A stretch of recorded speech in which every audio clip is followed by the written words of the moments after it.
ತಿರುಬಿ ಅವರು ಒಂದು ಪ್ರಶ್ನೆ ಕೇಳಲಿಕ್ಕೆ ಈಗ ಇದೇ ಎಕ್ಸಿಟ್ ಪೋಲಲ್ಲಿ ಬಂದಿರುವಂಥ ಪ್ರಕಾರ ಕ್ಲೀನ್ ಸ್ವೀಪ್ ಆಗಿರುವಂಥ ಕೆಲವು ಆಲ್ರೆಡಿ ಗುಜರಾತಲ್ಲಿ ಮಧ್ಯಪ್ರದೇಶ 29ಕ್ಕೆ 29 ಬರುತ್ತೆ ಅಂತೇಳಿ, ಛತ್ತೀಸ್ಗಢದಲ್ಲಿ 11ಕ್ಕೆ 11 ಬರುತ್ತೆ ಅಂತೇಳಿ, ಆಮೇಲೆ ದೆಹಲಿಯಲ್ಲಿ 7ಕ್ಕೆ 7 ಮತ್ತು ಉತ್ತರಾಖಂಡಲ್ಲಿ 5ಕ್ಕೆ 5. ಅದರ ಜೊತೆಗೆ ಅದೇ ಎಕ್ಸಿಟ್ ಪೋಲ್ ಇನ್ನೊಂದು ಮಾಹಿತಿಯನ್ನು ಕೊಡುತ್ತೆ.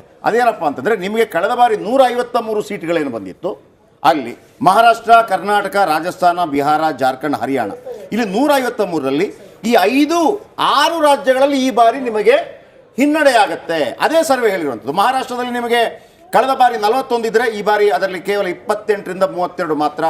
ಕರ್ನಾಟಕದಲ್ಲಿ 26 ಇದ್ದರೆ 23ರಿಂದ 25 ಆಗಿರ್ಬೋದು.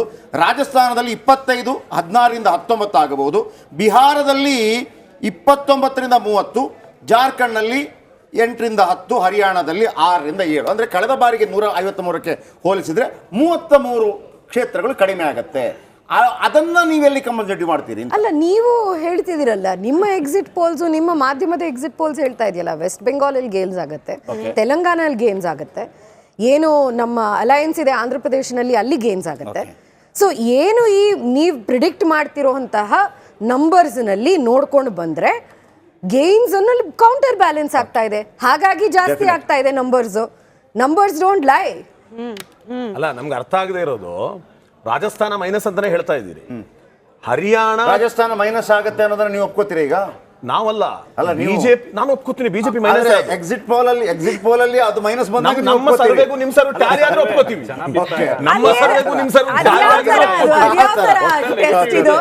ಇದು ಒಳ್ಳೆ ಮಹಾರಾಷ್ಟ್ರ ಎಲ್ಲರೂ ಒಪ್ಕೊಳ್ಳೋದು. ಮಹಾರಾಷ್ಟ್ರ ಮೈನಸ್ ಆಗ್ಲಿ, 303ನ ಮೈನಸ್ ಮಾಡ್ಕೊಂಡು ಬನ್ನಿ ನೀವು. ಮಹಾರಾಷ್ಟ್ರ, ರಾಜಸ್ಥಾನ, ಯುಪಿ, ಇವನ್ ಡೆಲ್ಲಿಯಲ್ಲಿ ಅವ್ರ ಸ್ವೀಪ್ 7 ಅದು ಆಗಲ್ಲ, ಅದು ನಡೆಯಲ್ಲ. ಅವ್ರ ಸ್ಯಾಚುರೇಷನ್ ಪಾಯಿಂಟ್ ತಲುಪ ಆಗಿದೆ ಅಂತ. ನಡಿ ಈಗ ಶುರು ಮಾಡೋಣ. ಕೇಸರಿಯಿಂದ ಮನೋಲ್ಲಾಸ ಮನಸ್ಸು ಮತ್ತೇರಿ ಕುಣಿದಾಡಿದೆ ನೋಡು, ಮನಸ್ಸು ಮತ್ತೇರಿ ಕುಣಿದಾಡಿದೆ ನೋಡು. ಕ್ಷಣ ಕ್ಷಣವೂ ಆಚರಿಸಿ ಕೇಸರಿ ಹಬ್ಬ. ವಿಮಲ್ ಬಾಯಲ್ಲಿ ಹೇಳಿ ಕೇಸರಿ. ಆ ಸ್ಯಾಚುರೇಷನ್ ಪಾಯಿಂಟ್ ಇಂದ ಮೇಲೆ ಹೋಗಿ ಎಲ್ಲೂ ಹೋಗ್ತಾರೆ. ಕೆಲವು ಎಕ್ಸಿಟ್ ಪೋಲ್ ನೋಡ್ತಾ ಇದ್ದೀನಿ, ಕಾಂಗ್ರೆಸ್ ಕಂಟೆಸ್ಟ್ ಮಾಡಿದ್ರೆ 10 ಇದ್ರೆ ಅಲ್ಲಿ 14 ಗೆಲ್ತೀವಿ ಅಂತ ತೋರಿಸ್ತಾ ಇದ್ದಾರೆ. ಅಲ್ಲಿ ಹರಿಯಾಣದಲ್ಲಿ 10 ಸೀಟ್ ತೋರಿಸ್ತಾ ಇದ್ರೆ ಗೆಲ್ಲೋದು NDA ಬಿಜೆಪಿ 16 ಸೀಟ್. ಅಂದ್ರೆ ಈ ರೀತಿ ತೋರಿಸಿದ್ರೆ 500 ಸೀಟಿಗೆ ಇವ್ರು ತಗೊಂಡೋಗಿ ನಿಲ್ಸಬಹುದು. ಅಲ್ಲ, ಇಲ್ಲಿ ಚರ್ಚೆ ನಡೀತಿರೋದು ನಾವು ಎಷ್ಟು ಗೆಲ್ತೀವಿ ಅಂತ, ಎಷ್ಟು ಮಾರ್ಜಿನ್ ಇಂದ ಗೆಲ್ತೀವಿ ಅಂತ. ಇದೇ ನಿಮಗೆ ಡೈರೆಕ್ಷನ್ ಅಲ್ಲಿ ಎಷ್ಟು ಮಾರ್ಜಿನ್ ಇಂದ ಕಳ್ಕೊಳ್ತೀರಿ ಅನ್ನೋದ್ರ ಬಗ್ಗೆ ಚರ್ಚೆ ಮಾಡ್ತಾ ಇದೀವಿ. ಎಕ್ಸಿಟ್ ಪೋಲಿನಲ್ಲಿ 250, 260 ಈ ತರ ಒಂದು ಗೆಲುವು ಕೊಟ್ಟಿದ್ರೆ ಏನೋ ಒಂದು ಮಾತಾಡ್ಬೋದಿತ್ತು. ಉತ್ತರ ಭಾರತದಲ್ಲಿ ನೀವು ಯಾವ ತರ ಕ್ಯಾಂಪೇನ್ ಮಾಡಿದಾರೆ ನೋಡಿ. ವೆಸ್ಟ್ ಬೆಂಗಾಲಿನಲ್ಲಿ ನೀವು ಯಾವ ತರ ಕ್ಯಾಂಪೇನ್ ಮಾಡಿದ್ರೆ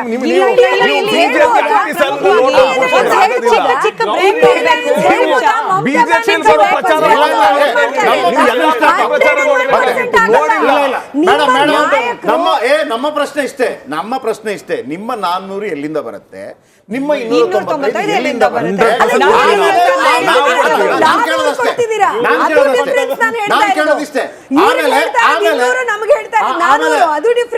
ಆಮೇಲೆ ನರೇಂದ್ರ ಮೋದಿ ಅವರು ಹೇಳಿದಾಗೆ ನಾವು 400 ಅಂತ ಹೇಳಿ ಅದೊಂದು ತಂತ್ರಗಾರಿಕೆ ಜುಮ್ಲಾ ಅಲ್ಲ, ತಂತ್ರಗಾರಿಕೆ. ನಾವು ಅಧಿಕಾರಕ್ಕೆ ಬರ್ತೀವಿ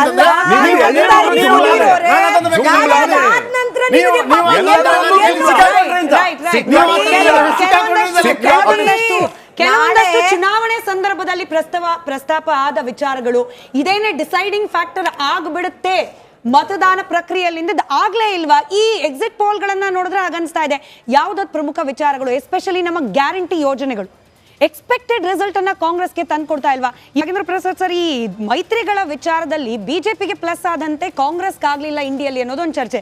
ನಿತೀಶಿಂದ ನಾಯ್ಡುವರೆಗೂ ನಿಮ್ಮ JDS ಪಕ್ಷದವರೆಗೂ ಕೂಡ ಬಹಳ ಕ್ಯಾಲ್ಕುಲೇಟೆಡ್ ಆಗಿ ಪ್ರದೇಶವಾರು ಆಲೋಚನೆ ಮಾಡಿ ಬಿಜೆಪಿ ಮೈತ್ರಿ ಮಾಡ್ಕೊಳ್ತು ಅಂತ. ಬಟ್ ಕಾಂಗ್ರೆಸ್ನಲ್ಲಿರುವ ಅಪವಾದ ಏನು ಅಂತಂದ್ರೆ ಮೈತ್ರಿಯಲ್ಲಿ ಹೊಂದಾಣಿಕೆ ಆಗ್ಲೇ ಇಲ್ಲ ಅಂತ. ನಿನ್ನೆ ನಡೆದ ಮೀಟಿಂಗ್ ಅಲ್ಲೂ ಕೂಡ ಮಮತಾ ಬ್ಯಾನರ್ಜಿ ಮಿಸ್ಸಿಂಗ್. ಕಾರಣ ಏನೇ ಇರಬಹುದು, ಮೈತ್ರಿ ಅನ್ನೋದು ಲೆಕ್ಕಾಚಾರದ ಪ್ರಕಾರ ವರ್ಕೌಟ್ ಆದಂಗೆ ಕಾಣ್ತಾ ಇದೆಯಾ ಎಕ್ಸಿಟ್ ಪೋಲ್ಗಳ ಆಧಾರದ ಮೇಲೆ ನೋಡೋದಾದ್ರೆ? ಅದಕ್ಕಿಂತ ಮೊದಲು ನಾನೊಂದು ಮಾತನ್ನು ಹೇಳಬೇಕಾಗ್ತದೆ. ತಾವು ಏನೀಗ ಹೇಳ್ತಾ ಇದ್ದೀರಾ, BJPಗೆ ಇಷ್ಟು ಸೀಟು, ಕಾಂಗ್ರೆಸ್ಗೆ ಇಷ್ಟು ಹೇಗೆ ಬರುತ್ತೆ ಅಂತಕ್ಕಂಥ ಮಾತನ್ನು ಪ್ರಬಲವಾಗಿ ತಾವು ಕೇಳ್ತಾ ಇದ್ದೀರಿ. ನಾನೊಂದು ಮಾತು ಹೇಳ್ತಾ ಇದ್ದೀನಿ, ಹಿರಿಯರು ಕೂಡ ಆಗಲೇ ಹೇಳ್ತಾ ಇದ್ರು, ಅದಕ್ಕೆ ಅವರು ಒಪ್ತಾರೆ ಅನ್ನೋ ಮಾತು ಕೂಡ ನನ್ನ ಭಾವನೆ ಇದೆ.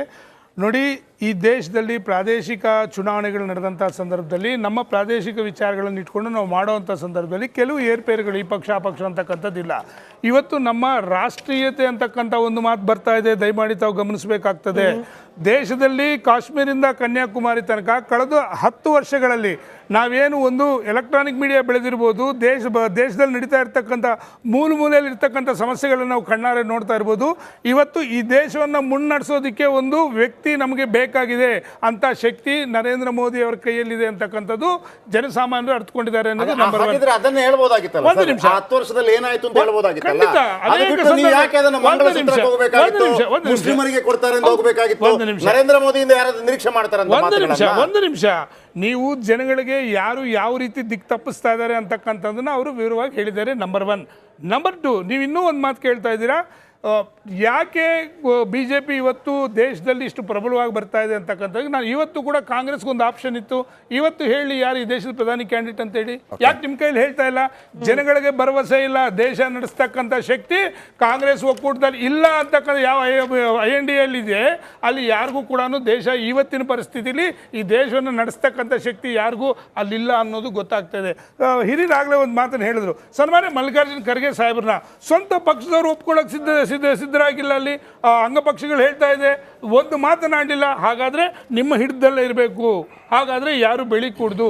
ಇಂಥ ಒಂದು ವಿಚಾರಗಳು ಬಂದಂಥ ಸಂದರ್ಭದಲ್ಲಿ ಯಾವ NDA ಮೈತ್ರಿಕೂಟದಲ್ಲಿ ತಾವು ಮೈತ್ರಿ ಬಗ್ಗೆ ಕೂಡ ಮಾತಾಡ್ತಾ ಇದ್ರಿ. ಪ್ರಪ್ರಥಮ ಬಾರಿಗೆ ನಾನು ಸ್ಪಷ್ಟವಾಗಿ ತಮ್ಮ ಚಾನಲ್ ಮೂಲಕ ಹೇಳ್ತಾ ಇದ್ದೀನಿ, ಈ ಬಾರಿ NDA ಮೈತ್ರಿಕೂಟದಲ್ಲಿ ಇರ್ತಕ್ಕಂಥ ಎಲ್ಲ ಅಂಗಪಕ್ಷಗಳು ಕೂಡ ಒಟ್ಟಾಗಿ ಒಗ್ಗಟ್ಟಾಗಿ ಕಟ್ಟ ಕಡೆಯ ಕಾರ್ಯಕರ್ತ ಕೂಡ ಕೆಲಸ ಮಾಡಿದ್ದಾರೆ. ಜನಗಳಿಗೆ ನೋಡಿ, ದೇಶ ಮುಖ್ಯ ಅಂತ ನಾವು ಸಾರ್ವಜನಿಕವಾಗಿ ಅನೇಕ ಕ್ಷೇತ್ರಗಳಿಗೆ ಹೋಗಿದ್ವಿ. ಏನಂತ ಹೇಳ್ತಾರೆ, ನಮಗೆ ದೇಶ ಮುಖ್ಯ, ಇದು ನಮ್ಮ ರಾಷ್ಟ್ರೀಯತೆ ಬಗ್ಗೆ ನಾವು ಮಾತಾಡ್ತಾ ಇರ್ತಕ್ಕಂಥದ್ದು, ನರೇಂದ್ರ ಮೋದಿಯವರು ನಾವು ವೋಟ್ ಮಾಡ್ತೀವಿ, ಅದು ಯಾವುದೇ ಪಕ್ಷದವರಾಗಿರಲಿ. ಕಾರಣ ಇಂಡಿ ಮೈತ್ರಿಕೂಟದವ್ರಿಗೆ ದೇಶ ಮುಖ್ಯ ಆಗಿರ್ಲಿಲ್ವಾ ಸರ್? ನಮಗೆ ಭರವಸೆ ಬರಬೇಕು, ನಾವು ಈ ದೇಶದ ಪ್ರಜೆಯಾಗಿ ನನಗೆ ಭರವಸೆ ಬರಬೇಕು, ನಿಮಗೆಲ್ಲ ಭರವಸೆ ಬರಬೇಕಾಗಿರ್ತಕ್ಕಂಥದ್ದು. ಅಂದ್ರೆ JDS ಗೆ ಬಂದಿದ್ದು 2019 ನಂತರ. 2019 ನೀವು ಅವ್ರ ಜೊತೆ ನಿಮಗೆ ರಾಷ್ಟ್ರೀಯತೆ, ನಿಮಗೆ ದೇಶದ ಬಗ್ಗೆ ಕಳಕಳಿ, ನೀವು ಸೋತಾಗ ನಿಮಗೆ ದೇಶದ ಬಗ್ಗೆ ಕಳಕಳಿ. ಒಂದು ನಿಮಿಷ, ಒಳ್ಳೆ ಪ್ರಶ್ನೆ ಕೇಳಿದ್ರಿ. ನಾವು ಸಮಾನ ಮನಸ್ಕರ ಜೊತೆ ಹೋದಂಥ ಸಂದರ್ಭದಲ್ಲಿ ನಮಗೆ ಯಾವ ರೀತಿ ಬೆನ್ನಿಗೆ ಚೂರಿ ಹಾಕಿದ್ರಿ? ಅದಕ್ಕೋಸ್ಕರ ನೀವು ಇವಾಗ ಪ್ರಶ್ನೆ ಇಲ್ಲ. ಈಗ ಒಂದು ನಿಮಿಷ ಹೇಳ್ತಾ ಇದ್ದೀನಿ, ಅದೇ ಮಾತನ್ನೇ ಮೊದಲು ಮಾತಾಡ್ತಕ್ಕಂಥ ಮತ್ತೆ ರಿಪೀಟ್ ಮಾಡ್ತಾ ಇದ್ದೀನಿ. ಯಾವುದೇ ಪಕ್ಷ ಆಗಿರ್ಲಿ, ದೇಶದ ಜನಗಳ ಹಿತವನ್ನು ಕಾಪಾಡೋ ರೀತಿಯಲ್ಲೇ ನಾವು ಹೋಗ್ಬೇಕಾಗುತ್ತೆ.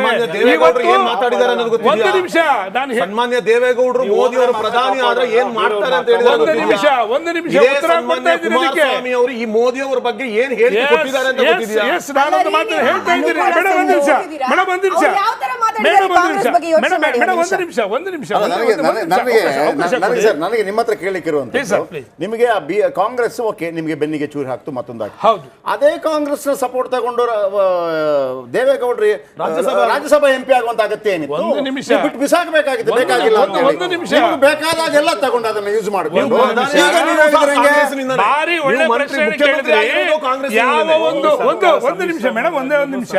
ಯಾವ ಒಂದು ಸನ್ಮಾನ್ಯ ದೇವೇಗೌಡರನ್ನ ಈ ದೇಶದ ಪ್ರಧಾನಿಯಾಗಿ ಒಬ್ಬ ದಕ್ಷಿಣ ಭಾರತದ ಕರ್ನಾಟಕದ ಒಂದು ಮಣ್ಣಿನ ಮಗನನ್ನ ಪ್ರಧಾನಿ ಮಾಡ್ತಾರೆ, ಅವ್ರು ಮಾಡಿರ್ತಕ್ಕಂಥ ಕೆಲಸ ಕಾರ್ಯಗಳು ನೋಡಿ ನೀವು ರಾತ್ರೋರಾತ್ರಿ ಇಳಿಸ್ತೀರ ಆ ವ್ಯಕ್ತಿನ. ಮರಿಬೇಡಿ ನೀವು. ನಿಮಗೆ ಸಪೋರ್ಟ್ ಮಾಡಿಲ್ಲ ಪಕ್ಷದನ್ನೇ